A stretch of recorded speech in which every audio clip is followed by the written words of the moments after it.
Hello everyone, welcome back to our channel. First time ఎవరైనా మన channel చూస్తున్నట్టయితే వెంటనే సబ్స్క్రైబ్ చేసి లైక్ చేసి షేర్ చేయండి. అలాగే నోటిఫికేషన్ బటన్ పైన క్లిక్ చేయండి. మరి అప్కమింగ్ ఎపిసోడ్లో ఏం జరుగుతుందో సీరియల్లో తెలుసుకోవాలని ఉందా? అయితే వెంటనే ఛానల్ సబ్స్క్రైబ్ చేయడం వల్ల మీకు నేను పెట్టిన వీడియోస్ వెంటనే అప్డేట్ అవుతాయి.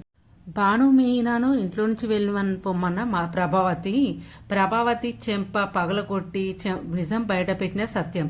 అసలు ఏం జరిగింది? మరి బాలు మీనాని ప్రభావతి ఎందుకు ఇంట్లో నుండి వెళ్ళిపోమ్మంటుంది? మరి ప్రభావతి చెంప పగలగొట్టి సత్యం ఏ నిజాన్ని బయట పెట్టాలనుకుంటున్నాడు? మరి వీడియోలోకి వెళ్దామా? మీరు తెలుసుకోవాలనుకుంటే వీడియో స్కిప్ చేయకుండా చూడండి. మీకు వీడియో నచ్చితే ఒక లైక్ చేయండి, సబ్స్క్రైబ్ చేయండి. ఇక మనం వెంటనే సీరియల్లోకి వెళ్దామా? ఇక ప్రభావతి దగ్గరికి రోహిణి అయితే వస్తుంది. ఇక అత్తయ్య, మేము ఇంట్లో ఉండాలి అనుకోవట్లేదు, మేము ఇంట్లో నుంచి వెళ్ళిపోవాలనుకుంటున్నాము. ఇక్కడ నాకు మనోజ్కు ఇక్కడ ఎలాంటి విలువ రెస్పెక్ట్ లేదు, గౌరవం కూడా లేదు. కనీసం వదిన గారిని అనే గౌరవం కూడా లేకుండా ఆ బాలు ఇష్టం వచ్చినట్టు మాట్లాడుతున్నాడు. కనీసం ఒక అన్ననే విలువ లేకుండా ఇష్టం వచ్చినట్టు మాట్లాడుతున్నాడు, ఇష్టం వచ్చినట్టు చేస్తున్నాడు. కానీ మేము ఇంట్లో ఉండాలనుకోవట్లేదు అత్తయ్య, మేము బయటికి వెళ్ళిపోతాము. మీరు ఎప్పుడైనా రావాలి అనిపిస్తే రండి, మా ఇంట్లో ఉండి వెళ్ళిపోదురు కానీ అని రోహిణి అయితే వెళ్ళిపోవాలనుకుంటుంది. కానీ ఆగమ్మా, ఏంటి, ఏం జరుగుతుంది? నువ్వు బయటికి వెళ్ళిపోయేటప్పుడైతే వెళ్ళిపోయావు, మళ్ళీ ఇంటికి రమ్మంటున్నావు. అసలు ఏం జరిగిందో చెప్పకుండా నిర్ణయం నువ్వు ఎలా తీసుకుంటావు? ఇంట్లో పెద్దగా నేను పనికిరాను అనుకుంటున్నావు, మరి ఏం చెప్పట్లేదు అనగా, అది కాదు అత్తయ్య, బాలు మీనా మా విషయంలో ఎలాంటి విలువ ఇవ్వడం లేదు అత్తయ్య, ఇష్టం వచ్చినట్టు మాట్లాడుతున్నారు. వాళ్ళకి నోటికి ఎంత వస్తే అంత మాట్లాడుతున్నారు. అలాంటప్పుడు మేము ఎలా సాగిస్తాం అత్తయ్య? మేము ఇంట్లో ఉండలేము అత్తయ్య, బయటికి వెళితే చాలా ప్రశాంతంగా ఉంటుంది అని అందుకనే చెప్తున్నాను. మేము బయటికి వెళ్తే ప్రశాంతంగా ఉంటుందని మీనా అంటుంది. ఇక మనోజ్ కంటూ ఒక విలువ ఉంటుంది, అందుకనే చెప్తున్నాను అత్తయ్య, మేము బయటకు వెళ్తాము. కానీ ఈరోజు ఏం జరిగిందో మీకు తెలియదు, అది తెలుసుకుంటే మీరు కూడా కోప్పడతారు. మేము వాళ్ళ ఇంట్లో ఉన్నంత వరకు మేము ఇంట్లో ఉండలేము, అందుకే మేము బయటికి వెళ్ళిపోతున్నాము. వాళ్ళని బయటికి పంపడానికి మామయ్య గారు ఎలాగో ఒప్పుకోరు, అందుకే వాళ్ళని బయటికి పంపించడానికి ఇష్టం లేదు, మేమే వెళ్ళిపోవాలి అనుకుంటున్నాము. ఇక రోహిణి అయితే మనోజ్ విషయంలో బాలు చేసినవన్నీ బయట పెడుతుంది.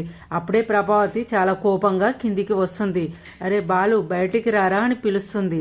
అప్పుడు బాలు మీద అందరూ బయటికి వస్తారు. అప్పుడు ప్రభావతి అడుగుతుంది, అసలు ఈరోజు ఏం చేశాడని ఇలా చేశావు? ఎందుకు వాడిని అవమానిస్తున్నావు? ఎందుకు వాడిని రెస్పెక్ట్ లేకుంటే ఇష్టం వచ్చినట్టు కొట్టావు?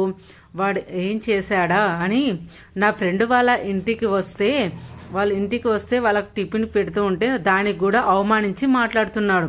కనీసం వాళ్ళు తింటుంటేనే తిండి మించి లేసి బయటికి వెళ్ళిపోయేలా చేశాడు. అలాంటి వాడిని నేను క్షమించాలా?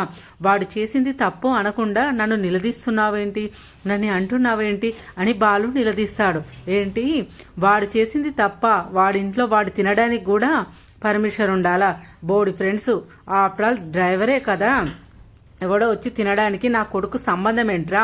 వాడి గురించి నా కొడుకు ఎదురు చూడాలా అని ఆయన అడ్డమైన వాళ్ళను తీసుకొచ్చి నా ఇంట్లో ఉంచడానికి నీకేం అధికారం ఉందిరా?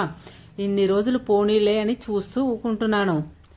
నీ కారణంగా నేను చాలా నష్టపోయాను, నా కొడుకును నష్టపోయాను, ప్రతి ఒక్కటి నష్టపోయాను. నువ్వు ఎన్ని మాటలు అంటున్నా ఎందుకు భరిస్తున్నా అంటే మీ నాన్న కోసం మాత్రమే భరిస్తున్నాను, లేదంటే ఎప్పుడో నిన్ను బయటికి పంపించేదాన్ని. ఇక మీదట నిన్ను చూసే ప్రసక్తే లేదు, ఇక మీదట నువ్వు ఇంట్లో ఉండే అవసరమే లేదు.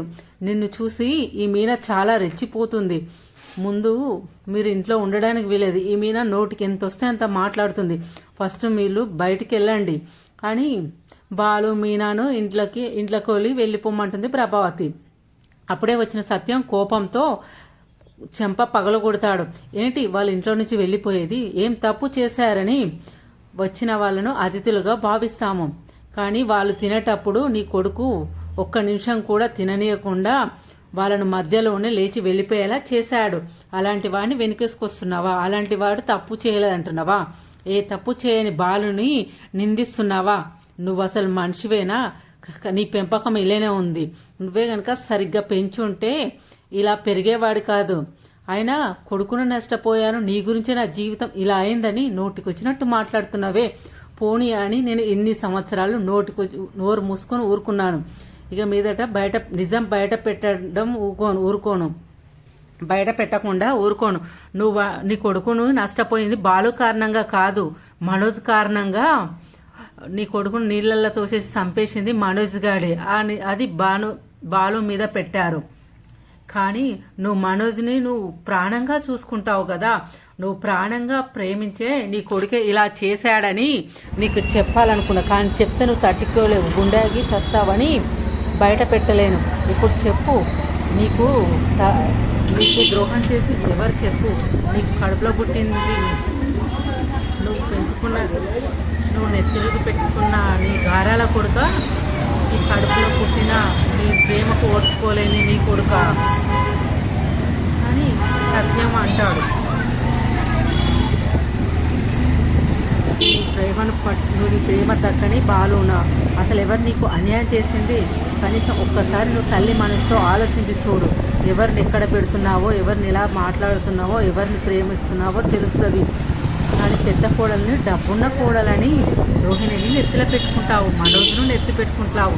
కానీ మీనాను అసలు ఒక పురుగులాగా చూస్తావు, ఇంటి పని మనిషిలా చూస్తావు. కనీసం బాలుకు వాల్యూ ఇయ్యవు, కనీసం పురుగులా కూడా చూడవు. వాళ్ళే కనుక లేకుంటే నీకు విలువ లేదు అసలు.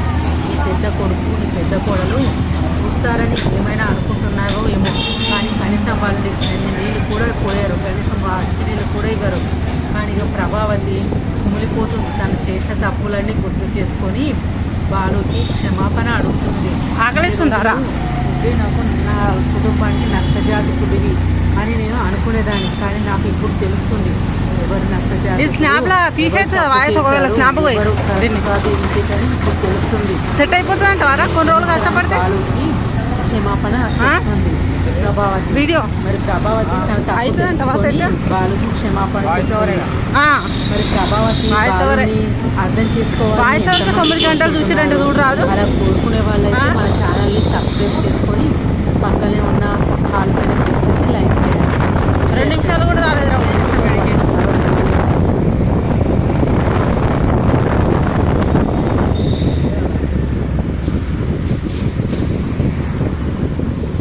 ఇర్ఫాన్ గారు మానేస్తాడు కదా, ఎందుకురా అనుకున్న ముచ్చటనేనా? ఎందుకేముంది?